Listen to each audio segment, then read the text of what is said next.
Topic हैगा ਤੁਹਾਡਾ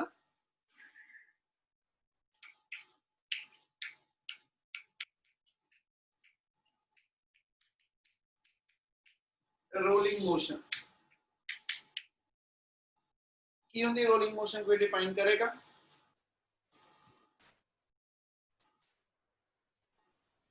rolling motion की होंगी जिहदे समझ च जो होवे वो बोले जरा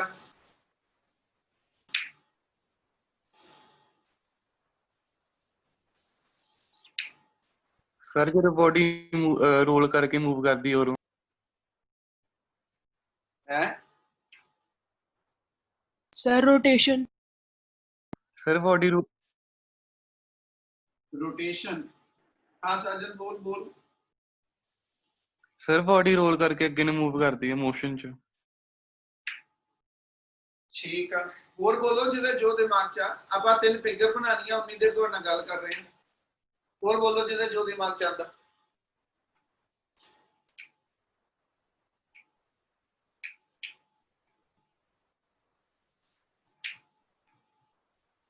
बेटे किसी के भी दिमाग च कुछ नहीं किते ना किते अखर आप सुनते कि बॉडी रोल करती पई आ ठीक है बॉडी रोटेट करती पई आ ओदा मतलब कि कोई थोड़ा जिहा सोचो उस चीज नूं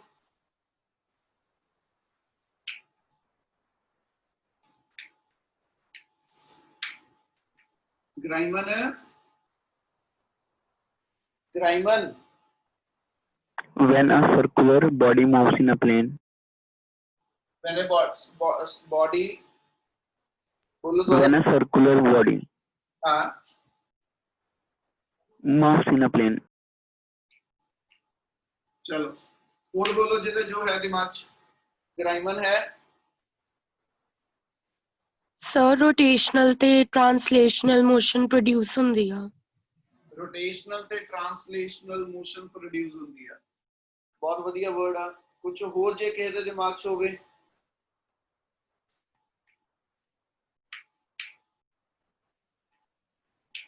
तो होर किसी दे दिमाग च कुछ आंदा इन्ने जने हैगे हो बोलो तो सही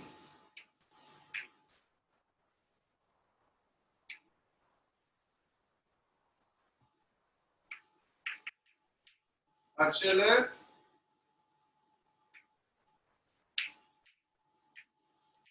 हर्षल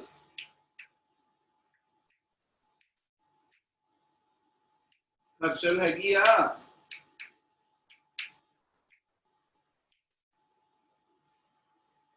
हर्षल हैगी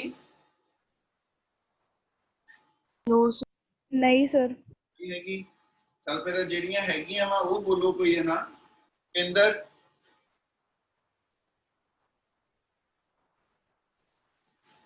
इंदर हैगी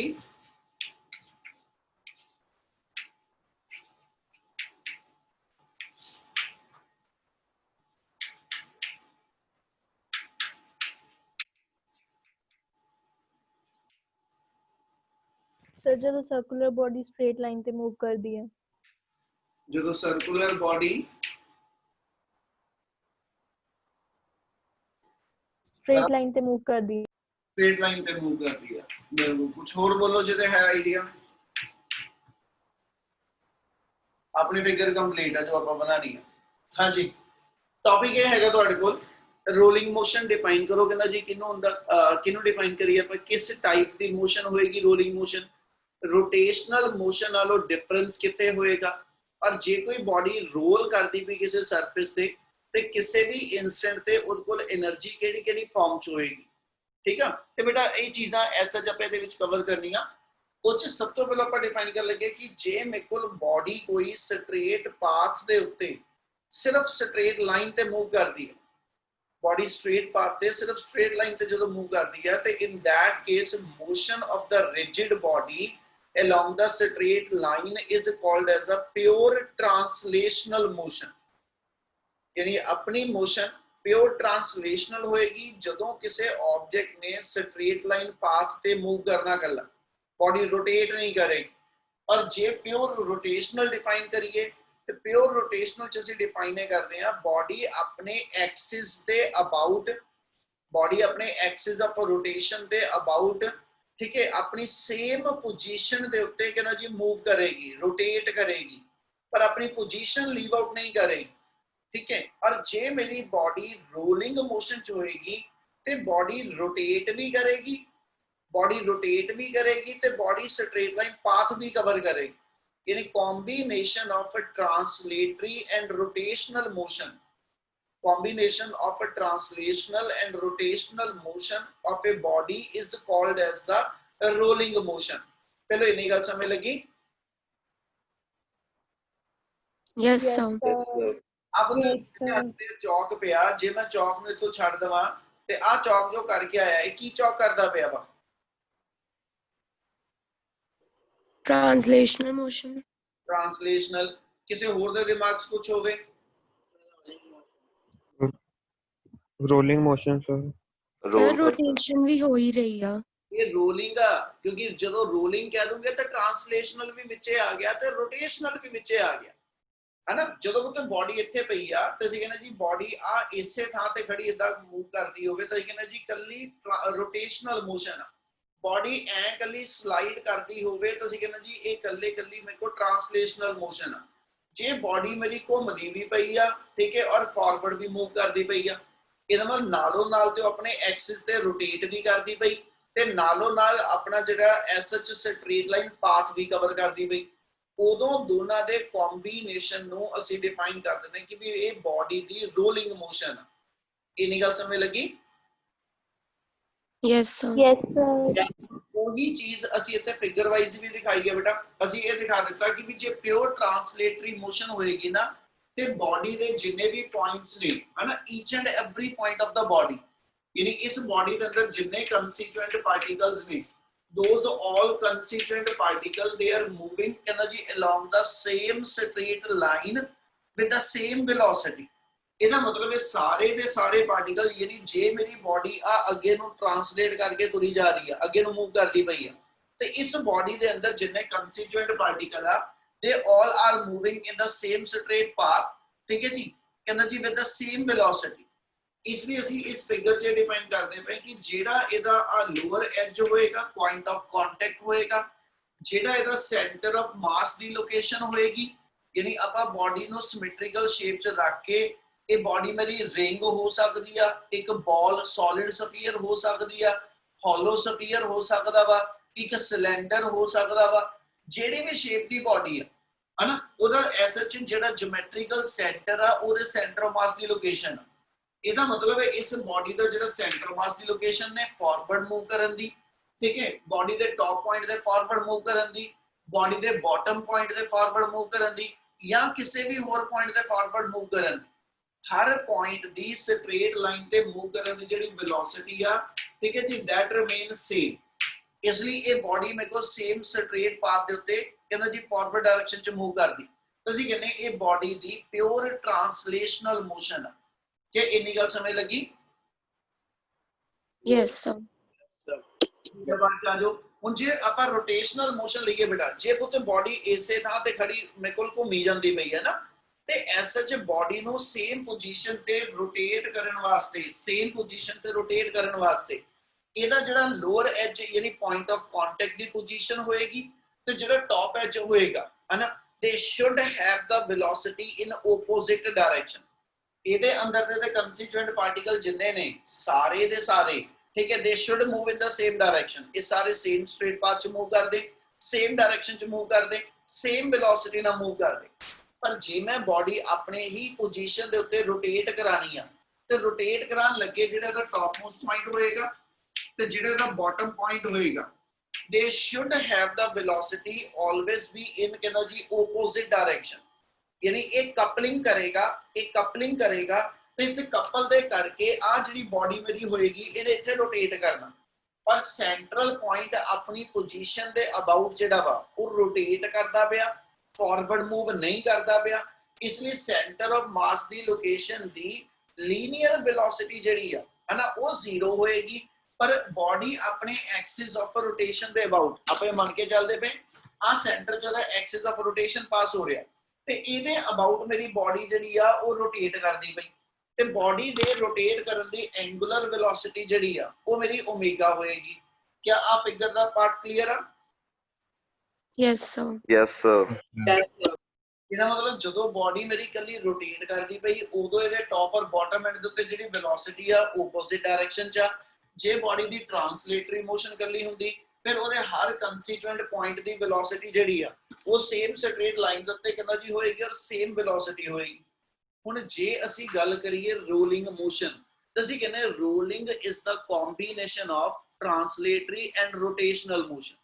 ਤੇ ਜੇ ਇਹਨਾਂ ਦੋਨਾਂ ਮੋਸ਼ਨ ਨੂੰ ਕੰਬਾਈਨ ਕਰਕੇ ਰੋਲਿੰਗ ਬਣਨੀ ਆ ਤੇ ਇਹਦਾ ਮਤਲਬ ਇਹਦੇ ਹਰ ਪੁਆਇੰਟ ਦੀ ਵੈਲੋਸਿਟੀ ਜਿਹੜੀ ਨਾ ਉਹ ਆਪਸ ਕੰਬਾਈਨ ਕਰ ਲਓ।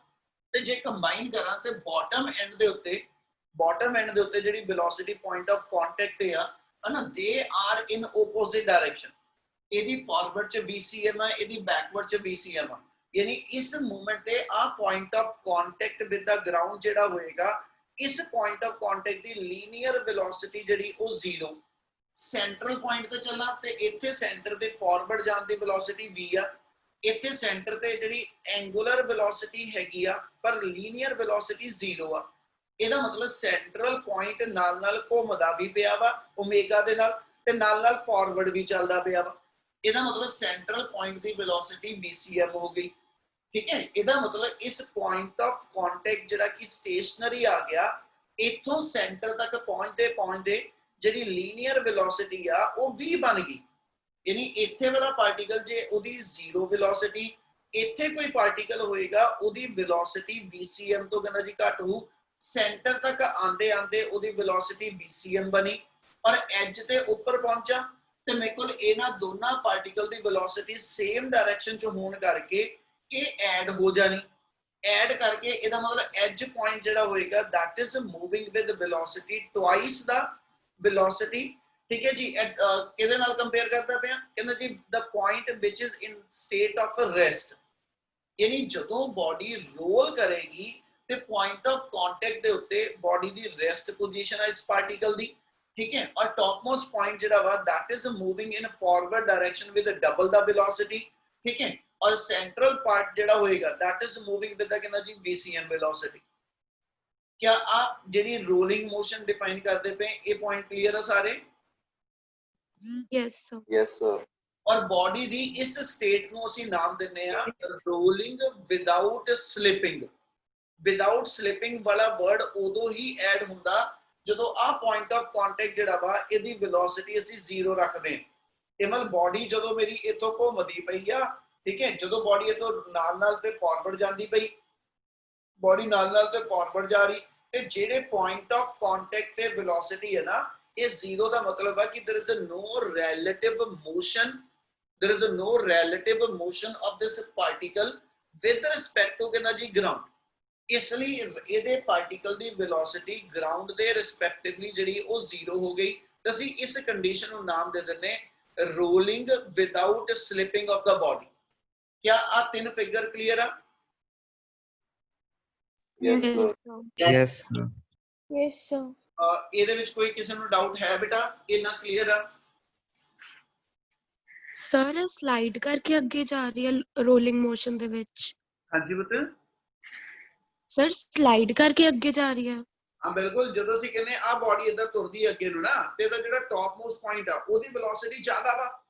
ਉਹਦੀ ਵੈਲੋਸਿਟੀ ਐਸ ਸੱਚ ਬਾਟਮ ਐਜ ਨਾਲੋਂ ਡਬਲ ਆ। ਠੀਕ ਹੈ, ਮਤਲਬ ਇਹ 0 ਤੇ ਆ ਸੈਂਟਰ ਦੇ ਨਾਲੋਂ ਮੇਰੇ ਕੋਲ ਜਿਹੜੀ ਵੈਲੋਸਿਟੀ ਆ ਗਈ ਉੱਪਰ ਡਬਲ ਹੋ ਗਈ। ਮੈਂ ਇੱਕ ਵਰਡ ਗਲਤ ਯੂਜ਼ ਕਰ ਗਿਆ, ਇਹਦੇ ਨਾਲੋਂ ਨਹੀਂ ਸੈਂਟਰ ਨਾਲੋਂ ਇਹਦੀ ਵੈਲੋਸਿਟੀ ਡਬਲ ਹੋ ਗਈ। ਇਹੀ ਵੈਲੋਸਿਟੀ ਉਹਨੂੰ ਫਾਰਵਰਡ ਖਿੱਚਦੀ ਆ ਜਿਹਦੇ ਨਾਲ ਮੇਰੀ ਬਾਡੀ ਜਿਹੜੀ ਆ ਉਹ ਗਿਵਨ ਸਰਫੇਸ ਦੇ ਉੱਤੇ ਕਹਿੰਦਾ ਜੀ ਫਾਰਵਰਡ ਡਾਇਰੈਕਸ਼ਨ ਚ ਜਾਣ ਦੀ ਟੈਂਡੈਂਸੀ ਮੇਨਟੇਨ ਕਰਕੇ ਰੱਖਦੀ ਆ। ਇਹਦਾ ਮਤਲਬ ਹੋ ਗਿਆ ਕਿ ਵੀ ਇਸ ਮੂਵਮੈਂਟ ਤੇ ਬਾਟਮ ਐਂਡ ਤੋਂ ਚੱਲਦੇ ਟੌਪ ਪੁਆਇੰਟ ਤੱਕ ਜੇ ਮੈਂ ਚੱਲਾਂ ਤੇ ਵੈਲੋਸਿਟੀ ਮੇਰੀ ਸੈਂਟਰ ਨਾਲੋਂ ਡਬਲ ਹੋ ਗਈ। ਠੀਕ ਹੈ, ਔਰ ਇਹੀ ਵੈਲੋਸਿਟੀ ਬਾਡੀ ਨੂੰ ਰੋਲ ਕਰਨ ਵੇਲੇ ਠੀਕ ਹੈ ਜੀ ਫਾਰਵਰਡ ਡਾਇਰੈਕਸ਼ਨ ਚ ਅੱਗੇ ਮੂਵ ਕਰਾਂਦੀ ਹੈ। ਠੀਕ ਹੈ, ਔਰ ਅਸੀਂ ਇਹਨੂੰ ਕਹਿੰਦੇ ਕਿ ਵੀ ਰੋਲਿੰਗ ਵਿਦਆਊਟ ਸਲਿਪਿੰਗ, ਯਾਨੀ ਇਹ ਸਲਾਈਡ ਤੇ ਕਰਦੀ ਪਈ ਆ ਸਰਫੇਸ ਦੇ ਉੱਤੇ ਹੈ ਨਾ, ਪਰ ਨਾਲੋਂ ਨਾਲ ਬਾਡੀ ਮੇਰੀ ਜਿਹੜੀ ਆ ਉਹ ਰੋਟੇਟ ਵੀ ਕਰਦੀ ਪਈ due to this angular velocity. ਯਾਨੀ ਇਸ ਐਂਗੂਲਰ ਵੈਲੋਸਿਟੀ ਦੇ ਕਰਕੇ ਬਾਡੀ ਦੀ ਰੋਟੇਸ਼ਨ ਵੀ ਨਾਲ ਹੀ ਆਏਗੀ, ਕੱਲੀ ਸਲਾਈਡ ਨਹੀਂ ਕਰੇਗੀ। क्लियर है? Yes, sir. करा continue? Yes, sir. Yes, sir. Yes, sir. ਨਾਲ ਹੀ ਬੇਟਾ ਆਪਣਾ ਟੌਪਿਕ ਜਿਹੜਾ ਜੁੜਦਾ kinetic energy of kinetic energy of a rolling motion. Kinetic energy of rolling motion ਦੇ ਵਿੱਚ ਕੀ ਆ ਜਾਣਾ ਕਿ ਜਦੋਂ ਬੋਡੀ ਸਰਫੇਸ ਤੇ ਰੋਲ ਕਰਦੀ ਆ ਉਹਦੇ ਕੋਲ એનર્ਜੀ ਕਿਹੜੀ ਫਾਰਮ ਚ ਤੇ ਬੇਟਾ ਉਸੇ ਲਾਸਟ ਫਿਗਰ ਦੇ ਅਕੋਰਡਿੰਗਲੀ ਚੱਲੀਏ ਤੇ ਬੋਡੀ ਦੋ ਟਾਈਪ ਦੀ ਮੋਸ਼ਨ ਸਾਈਮਲਟੇਨੀਅਸਲੀ ਪੋਸੈਸ ਕਰਦੀ ਪਈ ਆ ਇੱਕ ਲੀਨੀਅਰ ਮੋਸ਼ਨ ਆ ਯਾਨੀ ਫਾਰਵਰਡ ਡਾਇਰੈਕਸ਼ਨ ਚ ਸਟ੍ਰੇਟ ਲਾਈਨ ਮੋਸ਼ਨ ਆ ਗਈ ਔਰ ਇੱਕ ਰੋਟੇਸ਼ਨਲ ਮੋਸ਼ਨ ਆ ਗਈ ਇਸ ਲਈ ਜੇ ਮੂਵਿੰਗ ਰੋਲਿੰਗ ਬੋਡੀ ਦੀ ਮੈਂ kinetic energy ਲਿਖਾਂ it is a sum total of translatory and rotational kinetic energy. क्या गल समझ आई? Yes, sir. Yes, sir. Mathematically लिखे तो we know that ठीक है during rolling we know that during rolling ठीक है body possess both rotational and translational kinetic energy.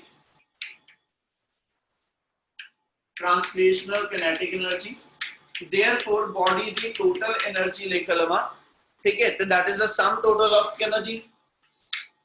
Total kinetic energy ਜਿਹੜੀ ਆ ਉਹ rotational plus translational kinetic energy ਦੀ sum total. Translational ਦਾ formula ਤੇ rotational ਦਾ formula ਬੋਲੋ. Half mv square. और rotational the Half I omega square.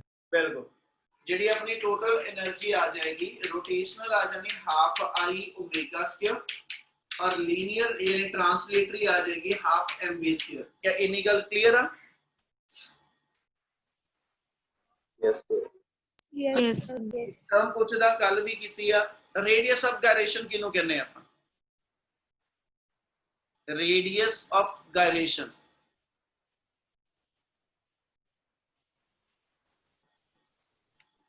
ਇਹ ਮਾੜੀ ਗੱਲ ਹੋਊਗੀ ਜਿਨ੍ਹਾਂ ਨੇ ਕਲਾਸ ਲਾਈ ਜਿਹੜਾ Perpendicular distance. ਹਾਂਜੀ ਸਰ ਉਹ ਪੁਆਇੰਟ ਜਿੱਥੇ ਬੋਡੀ ਦਾ ਸਾਰਾ ਮਾਸ ਲਾਈ ਕਰਦਾ ਵਾ ਉਹਦਾ ਐਕਸਿਸ ਆਫ ਰੋਟੇਸ਼ਨ ਤੋਂ ਪਰਪੈਂਡੀਕੂਲਰ ਡਿਸਟੈਂਸ. ਬਿਲਕੁਲ ਔਰ ਅਸੀਂ movement of inertia the formula ਕੀ ਲਿਖਦੇ ਸੀਗੇ ਰੇਡੀਅਸ ਆਫ ਗਾਇਰੇਸ਼ਨ ਦੀ ਫਾਰਮ ਚ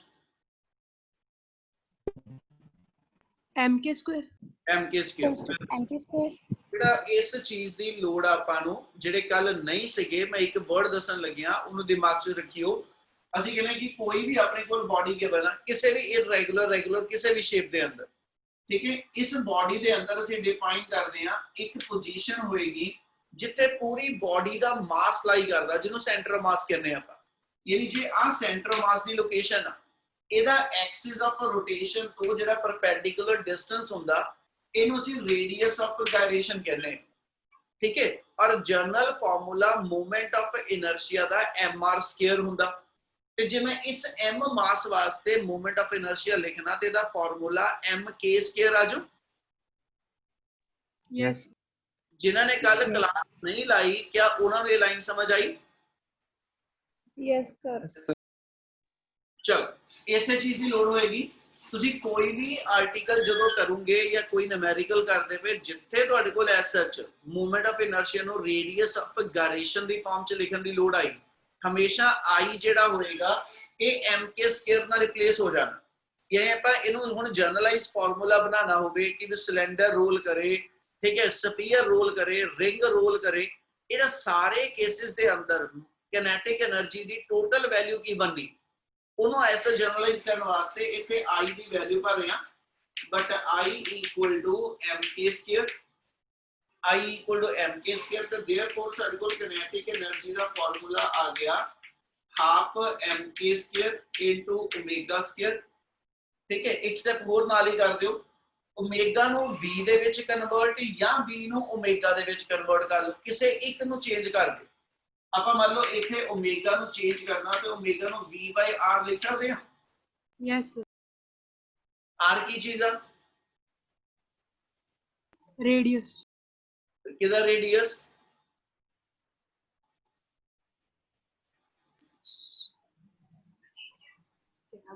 तो बाकी कोई होर रिस्पॉन्ड कर दियो जरूरी थोड़ा समीक्षा नहीं करना फिर दोबारा रिस्पॉन्ड. आर किदा रेडियस आ?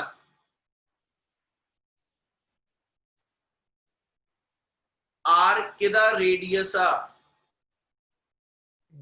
Body Rotate. ਜਾਂ ਮਾਸ ਜਿਹੜਾ ਜਿਹੜੀ ਤੁਹਾਡੀ ਬਾਡੀ ਘੁੰਮਦੀ ਪਈ ਆ, ਜਿਹੜੀ ਤੁਹਾਡੀ ਬਾਡੀ ਰੋਲ ਕਰਦੀ ਪਈ, ਇਹਦੇ ਰੇਡੀਅਸ ਲਵਾਂਗੇ ਕਿ ਨਹੀਂ ਲਵਾਂਗੇ?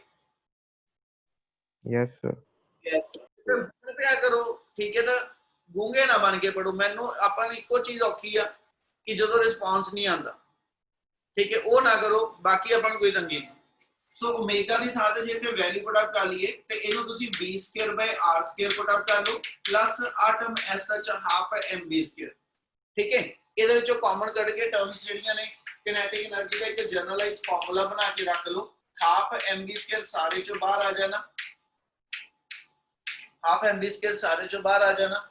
ਇਥੋਂ ਆਪਣੇ ਕੋਲ ਆ ਗਿਆ ਜੀ k²/r² ਪਲੱਸ ਇਧਰ ਆਪਣੇ ਕੋਲ ਆ ਗਿਆ 1। ਯਾਨੀ ਆ ਮੇਰਾ ਇੱਕ ਜਨਰਲ ਫਾਰਮੂਲਾ ਕਿਨੈਟਿਕ એનર્ਜੀ ਜਿਹੜੀ ਰੋਲ ਕਰਦੀ ਪਈ ਆ ਉਹਦਾ ਇੱਕ ਮੇਰੇ ਕੋਲ ਫਾਰਮੂਲਾ ਬਣ ਜਾਏਗਾ। ਹੁਣ ਹਾਫ mv² ਮੇਰੀ ਟ੍ਰਾਂਸਲੇਸ਼ਨਲ ਕਿਨੈਟਿਕ એનર્ਜੀ, ਇਹਨੂੰ ਲਿਖਣਾ ਹੋਵੇ ਤਾਂ ਆਪਾਂ ਇਹਨੂੰ ਇਦਾਂ ਵੀ ਡਿਫਾਈਨ ਕਰ ਲਾਂਗੇ। ਯਾਨੀ ਆ ਕਿਨੈਟਿਕ એનર્ਜੀ ਆ ਗਈ ਟ੍ਰਾਂਸਲੇਟਰੀ ਫਾਰਮ ਚ, ਨਾਲ ਮੇਰੇ ਕੋਲ ਆ ਗਿਆ ਜੀ k²/r² ਪਲੱਸ 1। ਤੇ ਇਸੇ ਤਰ੍ਹਾਂ ਹੀ ਤੁਸੀਂ ਇਹਨੂੰ ਰੋਟੇਸ਼ਨਲ ਕਿਨੈਟਿਕ ਦੀ ਫਾਰਮ ਚ ਲਿਖਣਾ ਤੇ ਉਹ ਵੀ ਡਿਫਾਈਨ ਕਰ ਸਕਦੇ। ਜਿੱਥੇ ਓਮੇਗਾ ਨੂੰ v/r ਭਰਿਆ ਉੱਥੇ ਆਪਾਂ v ਦੀ ਥਾਂ ਤੇ r ਓਮੇਗਾ ਭਰ ਦਿੰਦੇ ਤੇ ਆਪਣਾ ਸਾਰੇ ਰਿਲੇਸ਼ਨ ਜਿਹੜਾ ਰੋਟੇਸ਼ਨਲ ਕਿਨੈਟਿਕ એનર્ਜੀ ਦੀ ਫਾਰਮ ਚ ਆ ਜਾਏ। ਤੇ ਆ ਗੱਲ ਦੱਸਿਆ ਸੀ k ਦੀ value shape to shape change ਹੋਣੀ ਹੈ। ਕਿਦਾਂ? ਐਗਜ਼ਾਮਪਲ ਦੇ ਰਿਹਾ, ਜੇ ਮੰਨ ਲਓ ਆਪਣੇ ਕੋਲ ਐਸਾ ਜਿਹੜੀ ਬਾਡੀ ਰੋਲ ਕਰਦੀ ਪਈ ਆ ਉਹ ਇੱਕ ਸਫੀਅਰ ਹੋਵੇ, ਉਹ ਇੱਕ ਸੋਲਿਡ ਸਫੀਅਰ ਹੋਵੇ, ਤੇ ਸੋਲਿਡ ਸਫੀਅਰ ਦਾ k ਕੈਲਕੂਲੇਟ ਕਰਨ ਲਈ ਆਪਾਂ ਕਿੰਨੇ ਇੱਥੇ ਡਿਫਾਈਨ ਕਰ ਰਹੇ ਹਾਂ ਫॉर ਸੋਲਿਡ ਸਫੀਅਰ। ਜੇ ਸੋਲਿਡ ਸਫੀਅਰ ਲਈ ਡਿਫਾਈਨ ਕਰੀਏ, ਇਹਦੇ movement of inertia the value ਦੱਸੀ ਸੀਗੀ ਕਿੰਨੀ ਹੁੰਦੀ?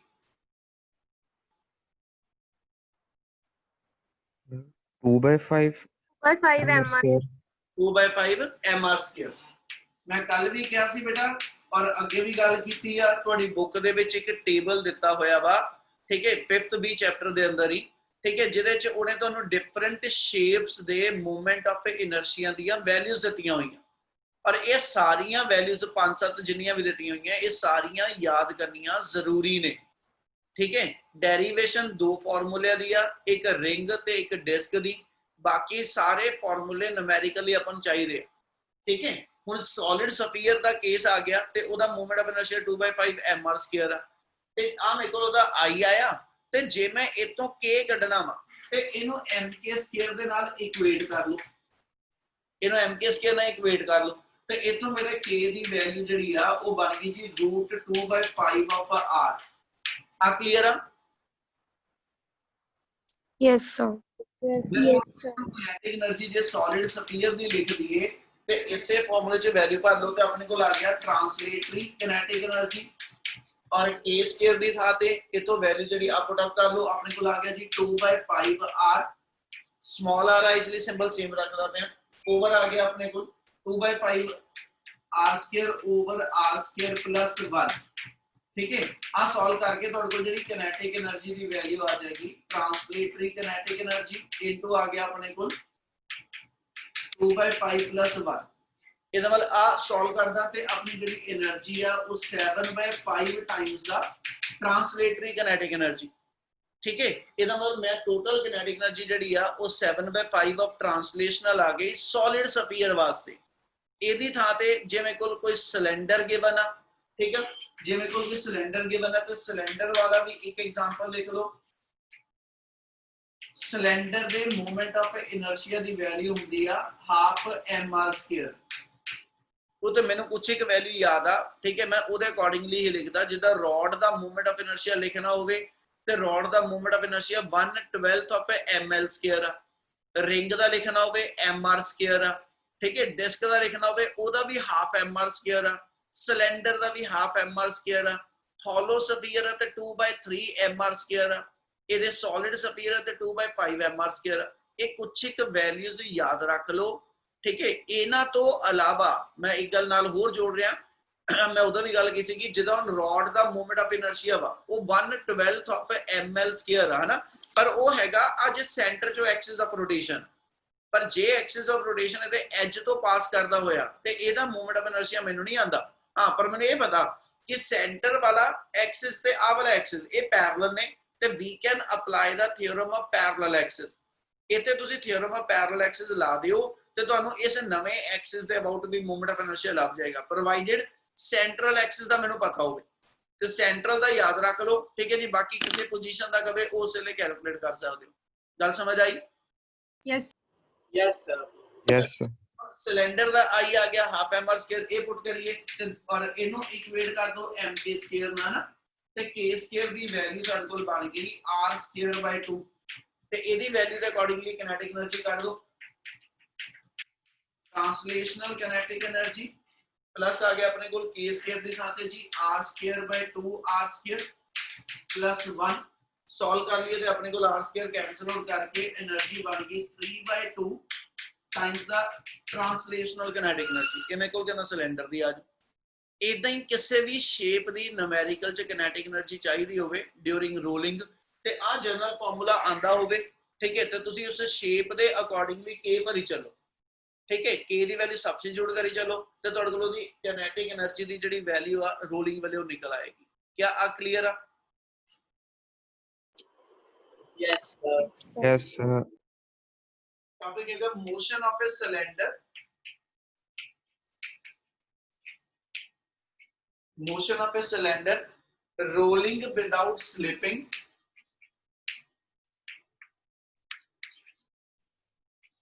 rolling without slipping on an inclined plane.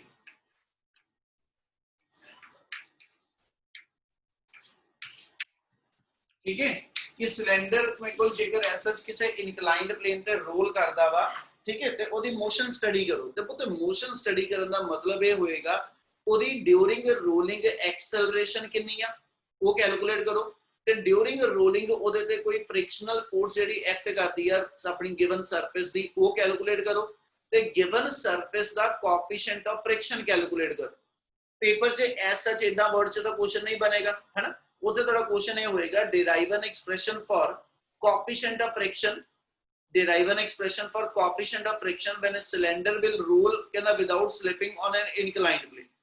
इस वाल ओदो आ डेरिवेशन दी अपन लोड पाएगी, ये च शो ऑफ की करने लगे कि अपने को एक इंक्लाइंड सरफेस है और इस इंक्लाइंड सरफेस पे एक सिलेंड्रिकल बॉडी रोल करदी पई है।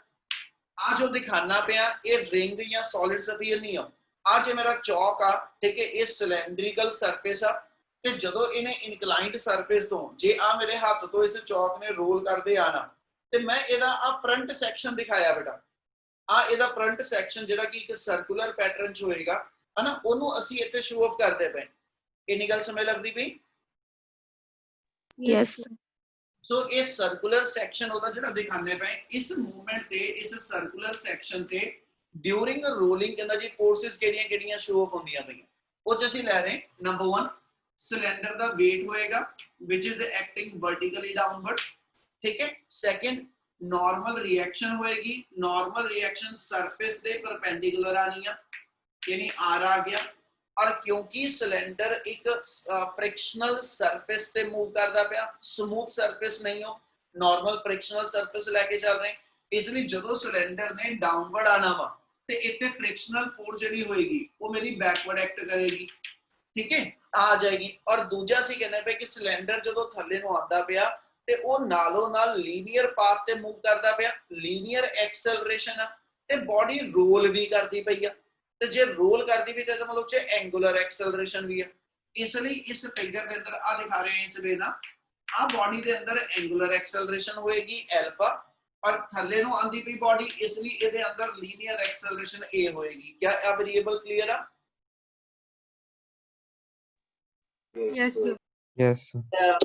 ਸਰਫੇਸ ਥੀਟਾ ਐਂਗਲ ਮੇਨਟੇਨ ਕਰਦੀ ਪਈ ਆ ਤੇ ਥੀਟਾ ਐਂਗਲ ਦੇ ਬਿਹਾਫ ਤੇ ਜੇ ਆਪਾਂ ਇੱਥੇ ਸਪਲਿਟ ਕਰੀਏ आ एंगल थीटा आके इधर ओदा component mg sin mg cos theta आ जाना एंगल वाले पासे, और फॉरवर्ड डायरेक्शन च जेडी अपनी फोर्स आ गई वो mg sin थीटा आ जो।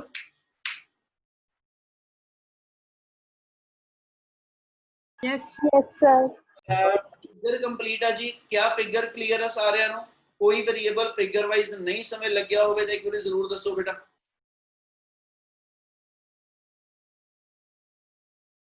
Clear है, sir. क्लियर है बच्चे? clear है Yes, sir, sir. ਹੁਣ ਆਪਣੇ ਕੋਲ ਐਸਐਚ ਜਦੋਂ ਤੁਸੀਂ ਲਿਖਣਾ ਤਾਂ ਸਿੱਧਾ ਮੈਥਮੈਟੀਕਲ ਨਹੀਂ ਸ਼ੁਰੂ ਕਰਨਾ, ਥਿਉਰੀ ਜ਼ਰੂਰ ਲਿਖ ਦਿਓ 2 ਲਾਈਨਾਂ 'ਚ, ਹਨਾ। Consider cylinder of radius r rolling over the given surface, the various forces acting on the cylinder during rolling are as shown in figure। ਜਦੋਂ ਆ ਲਿਖ ਦੂੰਗੇ ਤਾਂ ਫਿਰ ਆਪਣੇ ਆਪ ਫਿਗਰ ਵਾਈਜ਼ ਸਾਰੀਆਂ ਫੋਰਸਸ ਤੁਹਾਡੀਆਂ ਇਸ ਫਿਗਰ 'ਚ ਡਿਫਾਈਨਡ ਹੋ ਜਾਣਗੀਆਂ, ਠੀਕ ਹੈ। ਹੁਣ ਇਹਨੂੰ ਸਟਾਰਟ ਕਿੱਥੋਂ ਕਰੀਏ? ਉਹਦੇ ਲਈ ਆਪਾਂ ਐਸਐਚ ਲੈ ਕੇ ਚੱਲੀਏ ਤੇ ਜਦੋਂ ਬੋਡੀ ਰੋਲ ਕਰਦੀ ਹੈ ਸਿਲੰਡਰ ਨੇ ਆਣਾ ਥੱਲੇ ਨੂੰ, ਹਨਾ, ਤੇ ਕਿਸੇ ਵੀ ਮੂਵਮੈਂਟ ਤੇ ਇਹਦੀ ਨਾ ਤਾਂ ਪੁੱਤ ਵਰਟੀਕਲੀ ਅਪਵਰਡ ਤੇ ਨਾ ਵਰਟੀਕਲੀ ਡਾਊਨਵਰਡ, ਮਤਲਬ ਇਨਕਲਾਈਨਡ ਪਲੇਨ ਦੇ ਪਰਪੈਂਡੀਕੂਲਰ ਡਾਇਰੈਕਸ਼ਨ 'ਚ ਕੋਈ ਮੋਸ਼ਨ ਨਹੀਂ ਆਏਗੀ। ਇਹਦਾ ਮਤਲਬ ਜਿੰਨੀ ਅਪਵਰਡ ਰਿਐਕਸ਼ਨਲ ਫੋਰਸ ਆ ਤੇ ਜਿੰਨਾ ਆ ਮੇਰੇ ਕੋਲ mg cos θ ਕੰਪੋਨੈਂਟ ਆ, ਇਹ ਆਪਸ 'ਚ बैलेंस आ। ਇਹਦਾ ਮਤਲਬ ਜੇ ਇਹਨੂੰ ਆਰਟੀਕਲ ਨੂੰ ਸਟਾਰਟ ਦਈਏ ਤਾਂ ਆਪਾਂ ਇਹਨਾਂ ਤੋਂ ਦੇ ਰਹੇ, ਠੀਕ ਹੈ ਜੀ। here r equal to mg cos θ, r ਇਹਨਾਂ ਬੈਲੈਂਸ ਆ। ਤੇ ਦੂਜੇ ਪਾਸੇ ਚਲੋ ਬੋਡੀ ਮੇਰੀ ਰੋਲ ਕਰਦੀ ਪਈ, ਔਰ ਰੋਲ ਕਰਦੇ ਹੋਏ ਤੇ ਨਾਲ ਟ੍ਰਾਂਸਲੇਟ ਕਰਦੇ ਜਦੋਂ ਰੋਲ ਕਰੇਗੀ ਤੇ ਬੋਡੀ ਦੀ ਲੀਨੀਅਰ ਐਕਸਲਰੇਸ਼ਨ ਵੀ ਆ। ਤੇ ਜੇ ਲੀਨੀਅਰ ਐਕਸਲਰੇਸ਼ਨ ਹੈਗੀ ਆ, ਇਹ ਮਤਲਬ mg sin θ ਤੇ ਫੋਰਸ ਆਫ ਫ੍ਰਿਕਸ਼ਨ क्या आपस में बैलेंस होंगे कि नहीं होंगे? No, sir. क्या लिखे लाइन पर आप गली?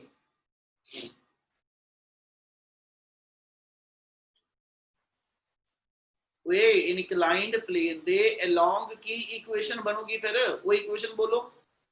mg sin theta minus f is equals to m into a। बिल्कुल ठीक है। बॉडी जो रोल करके थले आंदी पई आ ते downward force should be greater than the force of friction, और जो डिफरेंस ऑफ फोर्स होएगा उन्हें बॉडी में एक्सेलरेशन देती बेटा। Yes, sir. Yes, sir. आ जाएगा अपन जितने डिफाइन कर दिया, let a be acceleration of the body down an inclined plane, ठीक है। ਤੇ देयरफॉर जे ਆਪਾਂ ਇਸੇ ਚੀਜ਼ ਤੋਂ ਡਿਫਾਈਨ ਕਰੀਏ ਤੇ देयरफॉर ਇਸ ਐਕਸਲਰੇਸ਼ਨ ਦੇ ਅਕੋਰਡਿੰਗਲੀ ਜਿਹੜੀ ma ਵੈਲਿਊ ਹੋਏਗੀ, ਠੀਕ ਹੈ, ਇਹਦੇ ਲਿਖ ਰਿਹਾ देयरफॉर ਜਿਹੜੀ ਆਪਣੇ ਕੋਲ ਨੈਟ ਫੋਰਸ ma ਦੇ ਇਕੁਅਲ ਆਏਗੀ, it should be equal to mg sin theta minus force of friction। clear है इक्वेशन? Yes, sir. चलो ਹੁਣ ਤੁਸੀਂ ਇੱਕ ਚੀਜ਼ ਦਿਮਾਗ 'ਚ ਰੱਖ ਲਿਓ, ਆਪਾਂ ਜਿਹੜਾ ਫਰਦਰ ਕੰਟੀਨਿਊ ਕਰਨਾ ਉਹ 'ਚ ਅਸੀਂ ਐਸਐਚ ਇਸ ਫੋਰਸ ਆਫ ਫ੍ਰਿਕਸ਼ਨ ਦੀ ਵੈਲਿਊ ਬਣਾਣੀ ਆ, ਠੀਕ ਹੈ, ਐਫ ਦੀ ਵੈਲਿਊ ਨੂੰ ਡਿਵੈਲਪ ਕਰਨਾ। ਔਰ ਜਦੋਂ ਐਫ ਡਿਵੈਲਪ ਕਰਨਾ ਹੈ ਉਹ ਕਹਿੰਦਾ ਜੀ ਪਹਿਲਾਂ ਇਹ ਦੇਖੋ ਐਫ ਦਾ ਰੋਲ ਕੀ ਆ, ਫੋਰਸ ਆਫ ਫ੍ਰਿਕਸ਼ਨ ਇਸ ਵੇਲੇ ਇਸ ਫਿਗਰ ਦੇ ਅੰਦਰ ਕੀ ਕਰਦੀ ਪਈ ਆ। ਉਹ ਕਹਿੰਦਾ ਜਿਹੜੀ ਫ੍ਰਿਕਸ਼ਨਲ ਫੋਰਸ ਆ when it act on a given body ਤੇ it always act along the tangent to the surface। Yes, sir. Yes, sir.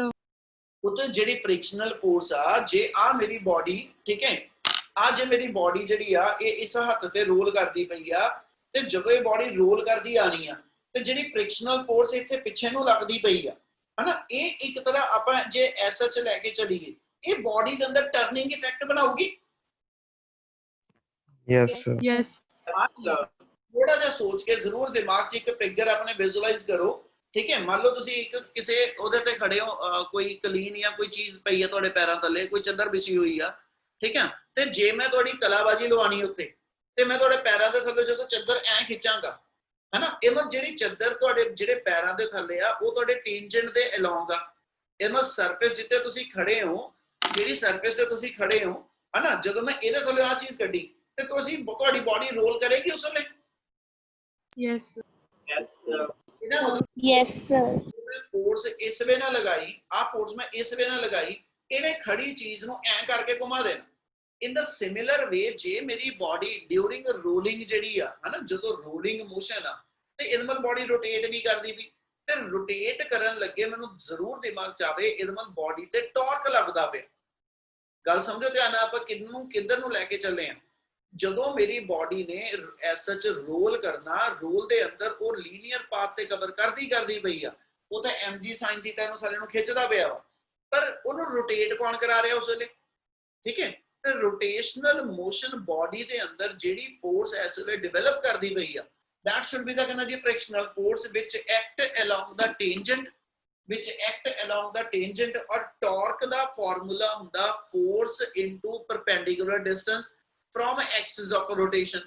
Body ਮੇਰੀ ਆਪਣੇ ਆ ਸੈਂਟਰਲ ਐਕਸਿਸ ਦੇ ਅਬਾਊਟ ਜਿਹੜਾ ਇਥੋਂ ਦੀ ਪਾਸ ਕਰਦਾ ਪਿਆ ਇਸ ਐਕਸਿਸ ਦੇ ਅਬਾਊਟ ਰੋਟੇਟ ਕਰਦੀ ਪਈ ਆ ਤੇ ਜਦੋਂ ਸੈਂਟਰ ਦੇ ਅਬਾਊਟ ਰੋਟੇਟ ਕਰੇਗੀ ਤੇ ਆ ਫੋਰਸ ਆਫ ਫ੍ਰਿਕਸ਼ਨ ਜਿਹੜੀ ਹੋਏਗੀ ਆ ਫੋਰਸ ਆਫ ਫ੍ਰਿਕਸ਼ਨ ਜਿਹੜੀ ਹੋਊ ਤੇ ਆ ਜਿਹੜਾ ਮੇਰੇ ਕੋਲ ਐਸਐਚ ਇਸ ਸਿਲੰਡਰ ਦਾ ਰੇਡੀਅਸ ਹੋਏਗਾ ਤੇ ਰੇਡੀਅਸ ਤੇ ਟੈਂਜੈਂਟ ਇੱਕ ਦੂਜੇ ਦੇ ਕੀ ਹੁੰਦੇ ਜੀ perpendicular ਲਈ ਆ ਜਿਹੜੀ ਫੋਰਸ ਆਫ ਫ੍ਰਿਕਸ਼ਨ ਆ ਤੇ ਜਿਹੜਾ ਇਧਰੋਂ ਆ ਰੇਡੀਅਸ ਆ ਇਹ ਪਰਪੈਂਡੀਕੂਲਰ ਹੋਣ ਕਰਕੇ ਦੋਨਾਂ ਦਾ ਜਿਹੜਾ ਇਫੈਕਟ ਆ ਇਹ ਬਾਡੀ ਦੇ ਅੰਦਰ ਟਾਰਕ ਬਿਲਟ ਅਪ ਕਰੋ Yes, sir. yes sir ਇੰਨੀ ਗੱਲ ਸਮਝ ਲੱਗੀ ਸਾਰਿਆਂ ਨੂੰ ਇਹ ਚੀਜ਼ ਇੰਪੋਰਟੈਂਟ ਆ ਬੇਟਾ ਔਰ ਦਿਮਾਗ 'ਚ ਰੱਖਣ ਵਾਲੀ ਗੱਲ ਆ ਕਿ ਇੰਨਾ ਕਲੀਅਰ ਆ yes sir Yes, sir. ਇਸ ਲਈ ਇੰਨਾ ਗੱਲ ਕੰਟੀਨਿਊ ਕਰਾਂ yes sir ਇੱਥੇ ਉਹ ਕਹਿੰਦਾ ਜੀ here force of friction will provide the turning effect of the given body ਕਹਿੰਦਾ ਜੀ cylindrical body ਇਹਦੇ ਤੁਹਾਡੇ cylindrical body ਦੇ ਅੰਦਰ turning effect ਲਈ F responsible ਆ ਤੇ ਇਹਨੂੰ ਇਕੁਏਸ਼ਨ ਨੰਬਰ 1 ਦੇ ਕੇ ਚੱਲ ਰਹੇ ਹਾਂ ਕਿ ਆਪਾਂ ਫਿਰ F ਦੀ ਵੈਲਿਊ ਦੀ ਫਾਰਮ ਚ ਟਾਰਕ ਡਿਫਾਈਨ ਕਰੀਏ therefore torque acting on the body ठीक है torque acting on the body is given by ਜੇ ਤੇ ਟਾਰਕ ਨੂੰ ਡਿਫਾਈਨ ਕਰੀਏ ਤੇ ਟਾਰਕ ਦਾ ਫਾਰਮੂਲਾ ਕੀ ਹੁੰਦਾ ਜੀ dl by dt ਹਾਂ ਓਏ ਬੱਚੇ dl by dt ਵਾਲੀ ਫਾਰਮ ਚ ਆਪਾਂ ਨੂੰ ਜਾਣ ਦੀ ਲੋੜ ਹੀ ਨਹੀਂ ਆਪਾਂ ਤਾਂ ਗੱਲ ਫੋਰਸ ਦੀ ਫਾਰਮ ਚ Force into Force into perpendicular. perpendicular distance.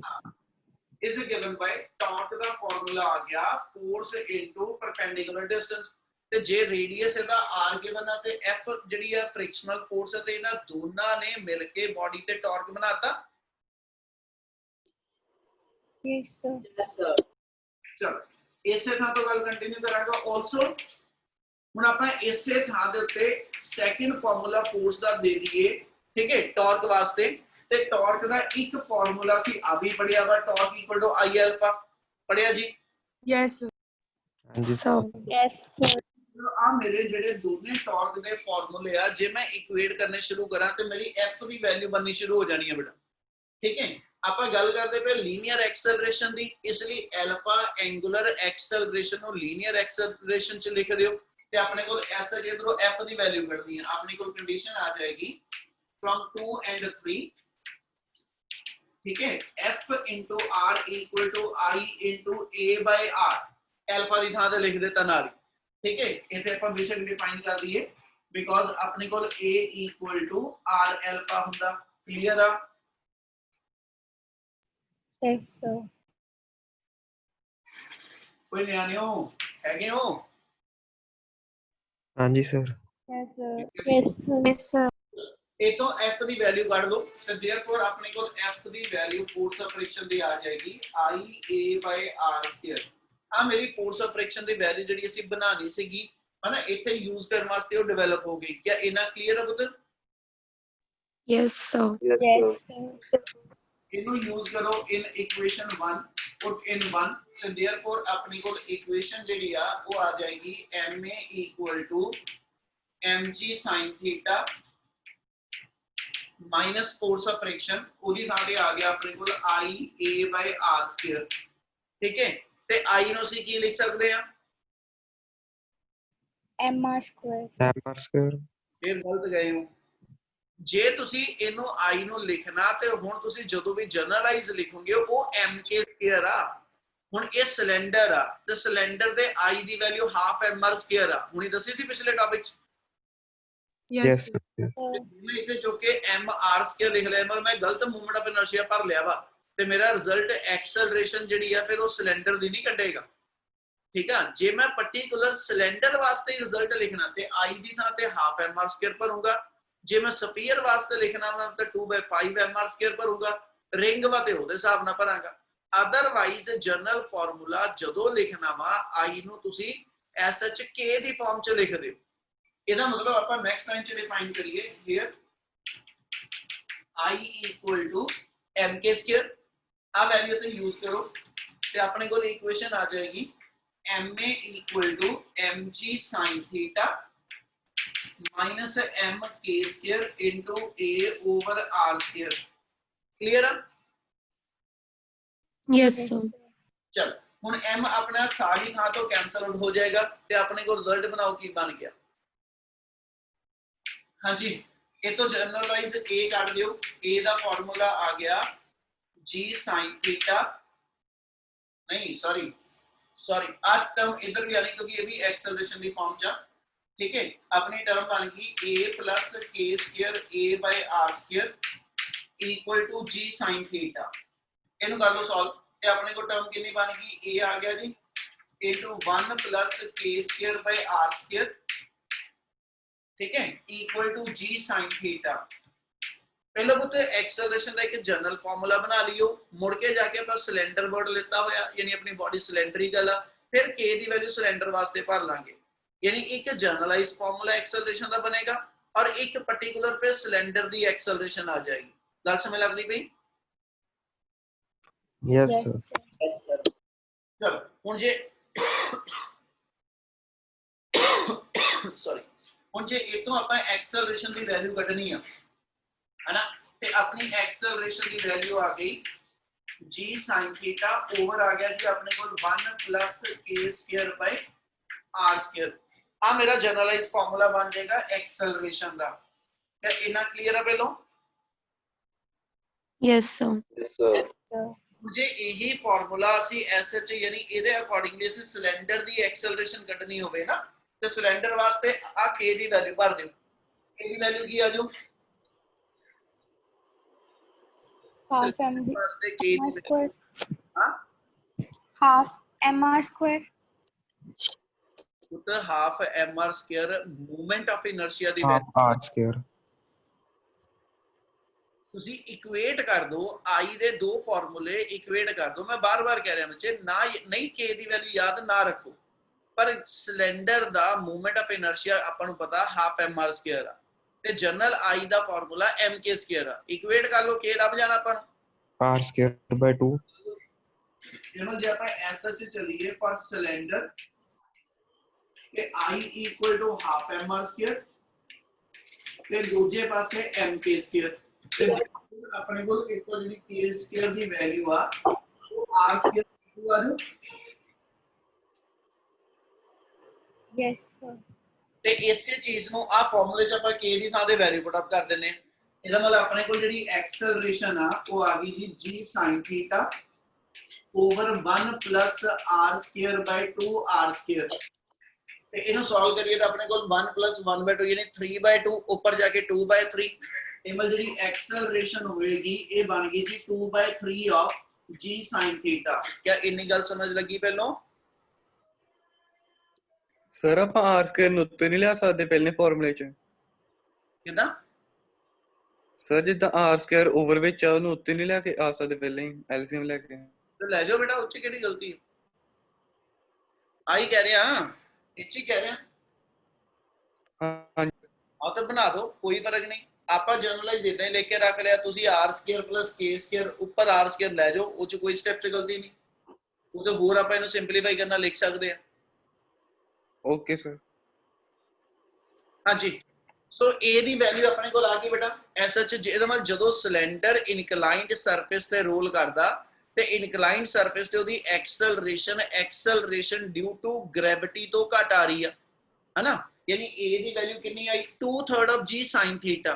ਤੇ ਪੁੱਤ ਜੇ sin ਥੀਟਾ ਦੀ ਅਸੀਂ ਮੈਕਸਿਮਮ ਵੈਲਿਊ ਵੀ ਲੈ ਲਈਏ, sin ਥੀਟਾ ਦੀ ਮੈਕਸਿਮਮ ਵੈਲਿਊ ਵੀ ਲੈ ਲਈਏ ਤਾਂ 1 ਵਾ, ਤੇ ਜੇ sin ਥੀਟਾ 1 ਪੁੱਟ ਵੀ ਕਰ ਦਵਾਂ ਤੇ ਇਹਦਾ ਮਤਲਬ a the value 2/3 of g ਰਹਿ ਜੂ। Yes, sir. Yes, sir. ਤੇ Yes, 2/3 of g ਜਿਹੜਾ ਹੋਏਗਾ it is always less than the value of g। ਇਹਦਾ ਮਤਲਬ ਆਪਾਂ ਆਹ ਦੱਸ ਸਕਦੇ ਹਾਂ ਹੇਅਰ ਇਹ should be less than g। ਕਿਸੇ ਮੂਵਮੈਂਟ ਤੇ ਪੇਪਰ ਦਾ ਕੁਐਸਚਨ ਇਹ ਹੋਏਗਾ ਕਿ ਵੀ ਪ੍ਰੂਵ ਕਰੋ ਕਿ ਕੋਈ ਵੀ ਬਾਡੀ ਜਦੋਂ ਐਸਐਚ ਮੇਰੇ ਕੋਲ ਇਨਕਲਾਈਨਡ ਸਰਫੇਸ ਤੇ ਰੋਲ ਕਰਦੀ ਪਈ ਆ ਉਹਦੀ ਐਕਸਲਰੇਸ਼ਨ ਡਿਊ ਟੂ ਗ੍ਰੈਵਿਟੀ ਤੋਂ ਘੱਟ ਵਾ, ਠੀਕ ਹੈ। ਉਹ ਕਹੂਗਾ ਜੀ ਸਿਲੰਡਰ ਬਾਡੀ ਰੋਲ ਕਰਕੇ ਆ ਰਹੀ, ਇਹਦੀ ਪ੍ਰੂਵ ਕਰੋ ਕਿ a ਦੀ ਵੈਲਿਊ g ਤੋਂ ਸਮਾਲਰ ਆ, ਯਾਨੀ ਸੀ ਆ ਪਾਰਟ ਇੱਥੇ ਤੱਕ ਪ੍ਰੂਵ ਕਰਨਾ। ਕਲੀਅਰ ਆ? Yes. Yes, sir. Yes, sir. ਚਲੋ ਹੁਣ ਆਪਣੇ ਕੋਲ a ਦੀ ਵੈਲਿਊ ਆ ਗਈ, ਆ ਹੁਣ a ਦੀ ਜਿਹੜੀ ਵੈਲਿਊ ਆ 2/3 ਆਫ g sin θ ਸਿਲੰਡਰ ਵਾਲੀ, ਜਾਂ a ਦੀ ਜਿਹੜੀ ਵੈਲਿਊ ਆਈ ਮੇਰੇ ਕੋਲ g sin θ over 1 plus k square by r square ਵਾਲੀ, ਇਹ ਦੋਨਾਂ ਵਿੱਚੋਂ ਜਿਹੜੀ ਵੀ ਵੈਲਿਊ ਮਰਜ਼ੀ ਲੈ ਕੇ ਆ ਫਾਰਮੂਲੇ 'ਚ ਜੇ ਮੈਂ ਪੁੱਟ ਕਰ ਦਵਾਂ ਤੇ ਮੇਰੀ ਫੋਰਸ ਆਫ ਫ੍ਰਿਕਸ਼ਨ ਲੱਭ ਜੂ। Yes, sir. Yes, sir. ਮੇਰੇ ਗੱਲ ਸਮਝ ਲੱਗੀ? ਜੋ ਲਾਸਟ ਬੋਲਦਾ ਪਿਆ ਅਸੀਂ ਕੈਲਕੂਲੇਟ ਕਰਨਾ ਐਂਡ ਤੇ ਜਾ ਕੇ coefficient of friction. Coefficient of friction ਕਿਹਨੂੰ ਕਹਿੰਦੇ ਆਪਾਂ? ਕੀ ਫਾਰਮੂਲਾ ਹੁੰਦਾ ਕੋਐਫੀਸ਼ੀਐਂਟ ਆਫ ਫ੍ਰਿਕਸ਼ਨ ਦਾ? F by R. F by R है ना। ਤੇ F ਮੇਰੀ ਫੋਰਸ ਆਫ ਫ੍ਰਿਕਸ਼ਨ ਹੈ ਤੇ ਨਾਲ ਚਾਹੀਦੀ ਨਾਰਮਲ ਰਿਐਕਸ਼ਨ। ਨਾਰਮਲ ਰਿਐਕਸ਼ਨ ਅਸੀਂ ਪਹਿਲੇ ਸਟੈਪ 'ਚ ਦੇਖ ਕੇ ਆਏ ਆ। R ਦੀ ਵੈਲਿਊ ਤਾਂ ਮੇਰੇ ਕੋਲ ਪਈ ਹੈ mg cos θ। ਇਸ ਵਾਰ ਮੈਨੂੰ ਫੋਰਸ ਆਫ ਫ੍ਰਿਕਸ਼ਨ ਦੀ ਵੈਲਿਊ ਬਣਾਉਣੀ ਪਊ। Yes. Yes, sir. Force of friction ਦਾ ਆ ਫਾਰਮੂਲਾ ਸੀ A ਦੀ ਫਾਰਮ 'ਚ ਬਣਾਇਆ ਹੋਇਆ, ਔਰ ਸਿਲੰਡਰ ਦਾ A ਮੈਨੂੰ ਲੱਭ ਗਿਆ।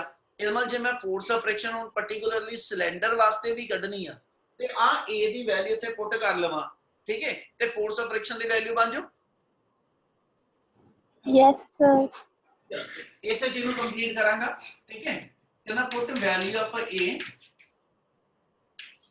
put value of A equal to 2/3 of g sin θ in equation 4 ਤੇ ਆ equation 4 ਚ ਇਹਨੂੰ ਪੁੱਟ ਅਪ ਕਰੋ ਤੇ ਆਪਣੇ ਕੋਲ ਜਿਹੜੀ ਫੋਰਸ ਆਫ ਫ੍ਰਿਕਸ਼ਨ ਦੀ ਵੈਲਿਊ ਆ ਜਾਏਗੀ F ਆ ਜਾਣਾ ਆਪਣੇ ਕੋਲ, ਔਰ ਨਾਲ ਹੀ ਬੇਸ਼ੱਕ ਇੱਕ ਕੰਮ ਹੋਰ ਕਰ ਲਓ, I ਦੀ ਵੈਲਿਊ ਵੀ ਪੁੱਟ ਕਰ ਲਓ, ਠੀਕ ਹੈ। I ਦੀ ਵੈਲਿਊ ਕਿਉਂਕਿ ਹੁਣ ਆ ਆਪਾਂ ਸਿਲੰਡਰ ਵਾਸਤੇ ਲਿਖੀ ਆ ਹੈਨਾ, ਤੇ ਇਸ ਲਈ I ਵੀ ਸਿਲੰਡਰ ਵਾਲਾ ਹੀ ਪੁੱਟ ਕਰ ਲਓ, ਠੀਕ ਹੈ ਜੀ। ਗੱਲ ਸਮਝ ਲੱਗ ਰਹੀ? ਪੁੱਤ ਜੋ ਕਰ ਰਹੇ ਆ ਆਪਾਂ ਦੋ ਸਟੈਪ ਨੂੰ ਇੱਕੋ ਥਾਂ ਤੇ ਕਰਨ ਲੱਗੇ। I ਦੀ ਵੈਲਿਊ ਸਿਲੰਡਰ ਲਈ ਵੀ ਪੁੱਟ ਕਰ ਦਿਓ ਔਰ A ਦੀ ਵੈਲਿਊ ਜਿਹੜੀ ਕੈਲਕੂਲੇਟਡ ਆ ਉਹ ਵੀ ਪੁੱਟ ਅਪ ਕਰ ਲਓ, ਇੱਕੋ ਵਾਰੀ ਚ ਸਿੰਪਲੀਫਿਕੇਸ਼ਨ ਹੋ ਜਾਏਗੀ। ਸੋ ਸਿਲੰਡਰ ਵਾਸਤੇ I ਦੀ ਵੈਲਿਊ ਆਪਣੀ ਹੈਗੀ 1/2 mr² ਔਰ A ਦੀ ਵੈਲਿਊ ਆਪਣੇ ਕੋਲ ਆ ਗਈ 2/3 ਆਫ g sin θ, ਠੀਕ ਹੈ। ਓਵਰ ਆ ਗਿਆ ਆਪਣੇ ਕੋਲ r²। ਇਹਦਾ ਨਾਲ ਜੇ ਸੋਲਵ ਕਰੀਏ r² ਕੈਨਸਲ, ਇਧਰੋਂ 2 ਕੈਨਸਲ, ਤੇ ਆਪਣੇ ਕੋਲ ਫੋਰਸ ਆਫ ਫ੍ਰਿਕਸ਼ਨ ਦੀ ਵੈਲਿਊ ਬਣ ਗਈ 1/3 ਆਫ mg sin θ। ਆ ਫੋਰਸ ਆਫ ਫ੍ਰਿਕਸ਼ਨ ਆ ਗਿਆ ਸਿਲੰਡਰ ਵਾਸਤੇ ਜਿਹੜੀ ਸਰਫੇਸ ਤੇ ਐਕਟ ਕਰਦੀ ਪਈ। ਕੀ ਇੰਨਾ ਕਲੀਅਰ ਆ? Yes, sir. Yes, sir. Yes, sir. ਨਿਆਣੇ ਸੁਸਤ ਹੋ ਗਏ। ਇੰਨਾ ਕਲੀਅਰ ਆ? Yes, sir. Yes, sir. Yes, sir. ਹਾਂ, ਇਦਾਂ ਬੋਲਿਆ ਕਰੋ ਨਾ, ਸੁਸਤ ਨਾ ਹੋਇਆ ਕਰੋ। ਸੋ ਫੋਰਸ ਆਫ ਫ੍ਰਿਕਸ਼ਨ ਦੀ ਵੈਲਿਊ ਆ ਗਈ ਜੀ। ਲਾਸਟ ਸਟੈਪ ਆਪਾਂ ਕੋਐਫੀਸ਼ੀਐਂਟ ਆਫ ਫ੍ਰਿਕਸ਼ਨ ਡਿਫਾਈਨ ਕਰਨਾ, ਤੇ ਨਾਓ ਕੋਐਫੀਸ਼ੀਐਂਟ ਆਫ ਫ੍ਰਿਕਸ਼ਨ ਵਾਸਤੇ ਆਪਣੇ ਕੋਲ ਕਨਸੈਪਟ ਆ ਜਾਏਗਾ। Now coefficient of friction is given by mu equal to F by R।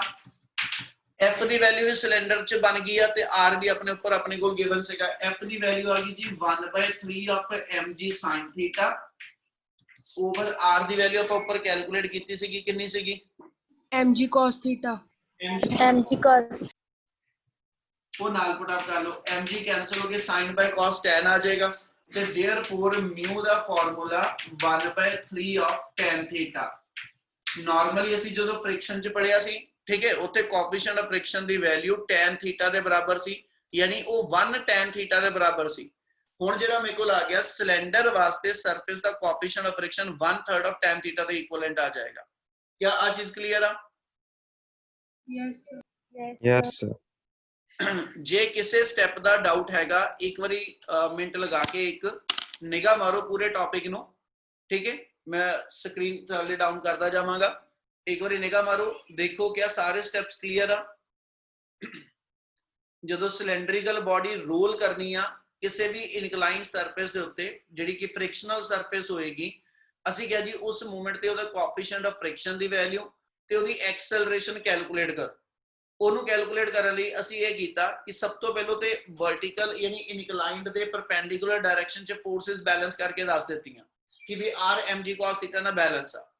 ਦੂਜੇ ਸਟੈਪ 'ਚ ਫਿਰ ਅਸੀਂ ਚੱਲ ਕੇ ਇਹ ਦੱਸਣਾ ਸ਼ੁਰੂ ਕੀਤਾ ਕਿ ਜਦੋਂ ਬਾਡੀ ਰੋਲ ਕਰਦੀ ਆਣੀ ਆ ਤੇ ਉਹ 'ਚ ਐਕਸਲਰੇਸ਼ਨ ਹੈਗੀ ਆ, ਉਹਦੀ ਐਕਸਲਰੇਸ਼ਨ ਨੂੰ ਡਿਫਾਈਨ ਕਰਨ ਲਈ ਇਕੁਏਸ਼ਨ ਆਫ ਮੋਸ਼ਨ ਅਪਲਾਈ ਕੀਤੀ ma equal to net force ਵਾਲੀ, ਠੀਕ ਹੈ। ਤੇ ਉਹਦੇ ਵਿੱਚੋਂ ਮੈਨੂੰ f ਫੋਰਸ ਆਫ ਫ੍ਰਿਕਸ਼ਨ ਚਾਹੀਦੀ। ਆਰਟੀਕਲ ਜਦੋਂ ਰੁਕਣਾ ਵਾ ਸ਼ੁਰੂ 'ਚ ਕਿਸੇ ਕੋਲੋਂ F ਤੇ ਆ ਕੇ ਰੁਕ ਜਾਣਾ ਕਿ ਅੱਗੇ ਕੀ ਕਰਨਾ, ਤੇ ਇੰਨੀ ਚੀਜ਼ ਦਿਮਾਗ 'ਚ ਰੱਖ ਕੇ ਚੱਲਿਓ ਕਿ ਵੀ ਅਸੀਂ ਇਹ ਫਾਈਂਡ ਆਊਟ ਕਰਨ ਲੱਗੇ ਕਿ ਜਦੋਂ ਬਾਡੀ ਰੋਲ ਕਰਦੀ ਪਈ ਆ ਤੇ ਉਹ 'ਚ ਰੋਟੇਟ ਕੌਣ ਕਰਾਂਦਾ ਪਿਆ, ਤੇ ਫਿਰ ਉਹਦੇ ਲਈ ਮੈਨੂੰ F ਦੀ ਰਿਕੁਆਇਰਮੈਂਟ ਆ। ਇਸ ਲਈ ਅਸੀਂ ਕਿਹਾ ਕਿ ਵੀ ਜਿਹੜੀ ਆ F ਫੋਰਸ ਆਫ ਫ੍ਰਿਕਸ਼ਨ ਹੈ ਇਹ ਬਾਡੀ ਦਾ ਟਰਨਿੰਗ ਇਫੈਕਟ ਬਣਾਉਂਦੀ ਹੈ ਤੇ ਟਰਨਿੰਗ ਇਫੈਕਟ ਟਾਰਕ ਨਾਲ ਬਣਦਾ ਤੇ ਅਸੀਂ ਟਾਰਕ ਦੇ ਦੋ ਫਾਰਮੂਲੇ ਜਿਹੜੇ ਉਹ ਇਕੁਏਟ ਕਰਦੇ ਨੇ। ਇਕੁਏਟ ਕਰਕੇ ਉਤੋਂ ਅਸੀਂ ਫੋਰਸ ਆਫ ਫ੍ਰਿਕਸ਼ਨ ਦੀ ਵੈਲਿਊ ਲੀਨੀਅਰ ਐਕਸਲਰੇਸ਼ਨ ਦੀ ਫਾਰਮ ਚ ਕੱਢ ਦਿੱਤੀ ਤੇ ਜਿੰਨੀ F ਦੀ ਵੈਲਿਊ ਆ ਗਈ ਰੀਸਬਸਟੀਟਿਊਟ ਕਰਕੇ ਗਿਵਨ ਇਕੁਏਸ਼ਨ ਦੇ ਅੰਦਰ, ਠੀਕ ਹੈ, ਐਕਸਲਰੇਸ਼ਨ ਲੱਭਣੀ ਹੈ। ਠੀਕ ਹੈ, ਅਗਲੇ ਸਾਰੇ ਸਟੈਪ ਆਪਣੇ ਜਿੰਨੇ ਇੱਥੇ ਤੱਕ ਗਏ ਆ ਇਹ ਐਕਸਲਰੇਸ਼ਨ ਨੂੰ ਫਾਈਂਡ ਆਊਟ ਕਰਨ ਵਾਸਤੇ ਬਣੇ ਆ। ਠੀਕ ਹੈ, ਔਰ ਐਕਸਲਰੇਸ਼ਨ ਕੈਲਕੂਲੇਟ ਕਰਨ ਲੱਗੇ ਇੱਥੇ ਦਿਮਾਗ 'ਚ ਰੱਖ ਲਓ, ਪਹਿਲਾਂ ਇੱਕ ਜਨਰਲਾਈਜ਼ ਫਾਰਮੂਲਾ ਦੇ ਦਿਓ। ਠੀਕ ਹੈ, ਮੁੜ ਕੇ ਜਾ ਕੇ ਉਹਨੂੰ ਤੁਸੀਂ ਸਿਲੰਡਰ ਗਿਆ ਵਾ ਤੇ ਸਿਲੰਡਰ ਵਾਸਤੇ ਜਾਂ ਦੂਜੀ ਕੋਈ ਸ਼ੇਪ ਕਹੀ ਤਾਂ ਉਹਦੇ ਵਾਸਤੇ, ਠੀਕ ਹੈ, ਉਹਨੂੰ ਆਪਾਂ mk ਸਕੁਅਰ ਦੇ ਅਕੋਰਡਿੰਗਲੀ ਇੱਥੇ ਆਪਾਂ ਡਿਫਾਈਨ ਕਰ ਦੇਣਾ ਤੇ ਆਪਣੀ ਐਕਸਲਰੇਸ਼ਨ ਜਨਰਲਾਈਜ਼ ਫਾਰਮ 'ਚ k ਦੀ ਫਾਰਮ 'ਚ ਆ ਜਾਏਗੀ। ਕਲੀਅਰ ਆ? Yes, sir. Yes, sir. ਦੀ ਵੈਲਿਊ ਬਣ ਗਈ। ਇਹਨੂੰ ਅਸੀਂ ਡਿਫਾਈਨ ਕਰ ਦਿੱਤਾ ਕਿ ਵੀ ਜਿਹੜੀ ਆਪਣੀ ਗਿਵਨ ਬਾਡੀ ਕਿਹੜੀ ਸ਼ੇਪ ਦੀ ਹੈ, ਸਿਲੰਡਰ ਹੈ, ਤਾਂ ਸਿਲੰਡਰ ਵਾਸਤੇ k ਦੀ ਵੈਲਿਊ ਪੁੱਟ ਅਪ ਕਰ ਲਓ। k ਦੀ ਵੈਲਿਊ ਪੁੱਟ ਅਪ ਕਰਕੇ, ਠੀਕ ਹੈ ਜੀ, ਸਿਲੰਡਰ ਵਾਸਤੇ ਆਪਾਂ ਕੈਲਕੂਲੇਟ ਕਰ ਰਹੀ ਐਕਸਲਰੇਸ਼ਨ ਸਿਲੰਡਰੀਕਲ ਬਾਡੀ ਦੀ ਇਨਕਲਾਈਨਡ ਸਰਫੇਸ ਤੇ ਕਿੰਨੀ ਹੈ। ਠੀਕ ਹੈ, ਉਹ ਪਾਰਟ ਆ ਜਾਏਗਾ। ਉਸ ਤੋਂ ਬਾਅਦ a ਦੀ ਜਿੰਨੀ ਵੈਲਿਊ ਬਣੀ ਆ, ਠੀਕ ਹੈ, ਇਹਨੂੰ ਵਾਪਸ ਇਕੁਏਸ਼ਨ ਨੰਬਰ 4 ਚ ਭਰ ਕੇ ਫੋਰਸ ਆਫ ਫ੍ਰਿਕਸ਼ਨ ਵੀ ਲੱਭ ਲਓ ਕਿਉਂਕਿ ਐਂਡ ਅਸੀਂ ਕਰਨਾ ਕੋਐਫੀਸ਼ੀਐਂਟ ਆਫ ਫ੍ਰਿਕਸ਼ਨ। ਠੀਕ ਹੈ, ਫਿਰ ਉਹਦੇ ਲਈ ਮੈਨੂੰ ਫੋਰਸ ਆਫ ਫ੍ਰਿਕਸ਼ਨ ਚਾਹੀਦੀ, ਉਹ ਆਪਾਂ SHI ਔਰ A ਦੋਨਾਂ ਦੀ ਵੈਲਿਊ ਪੁੱਟ ਕਰਕੇ, ਠੀਕ ਹੈ, ਉਹਨੂੰ ਜਨਰਲਾਈਜ਼ ਫਾਰਮੂਲਾ ਆਪਾਂ ਬਣਾ ਦਿੱਤਾ ਕਿਉਂਕਿ ਇਨਕਲਾਈਨਡ ਸਰਫੇਸ ਦਾ ਐਂਗਲ ਮੈਨੂੰ ਨੋਨ ਆ ਤੇ ਸਿਲੰਡਰੀਕਲ ਬਾਡੀ ਦਾ ਮਾਸ ਮੈਨੂੰ ਨੋਨ ਆ। ਇਹ ਮੈਂ ਮੇਰੇ ਨੋਨ ਵੇਰੀਏਬਲ ਇਹੀ ਦੋ ਆ, ਇੱਕ ਥੀਟਾ ਮੇਰੇ ਕੋਲ ਨੋਨ ਆ, ਇੱਕ ਮਾਸ ਮੇਰੇ ਕੋਲ ਪਾਰਟੀਕਲ ਦਾ ਨੋਨ ਆ ਬਸ। ਤੇ ਇਹਨਾਂ ਦੋ ਵੇਰੀਏਬਲ ਦੀ ਫਾਰਮ 'ਚ ਤੁਸੀਂ A ਵੀ ਡਿਫਾਈਨ ਕੀਤਾ ਤੇ ਇਹਨਾਂ ਵੇਰੀਏਬਲ ਦੀ ਫਾਰਮ 'ਚ ਤੁਸੀਂ F ਡਿਫਾਈਨ ਕਰ ਲਿਆ। ਫਿਰ ਮੁੜ ਕੇ ਇਥੋਂ ਕੋਐਫੀਸ਼ੀਐਂਟ ਆਫ ਫ੍ਰਿਕਸ਼ਨ ਨੂੰ ਡਿਫਾਈਨ ਕਰ ਦੋ, ਉਹ ਮੇਰਾ SH ਐਂਗਲ ਦੀ ਫਾਰਮ 'ਚ ਡਿਫਾਈਨਡ ਹੋ ਜਾਏਗਾ। क्या आप क्लियर है सारा बेटा? Yes, sir.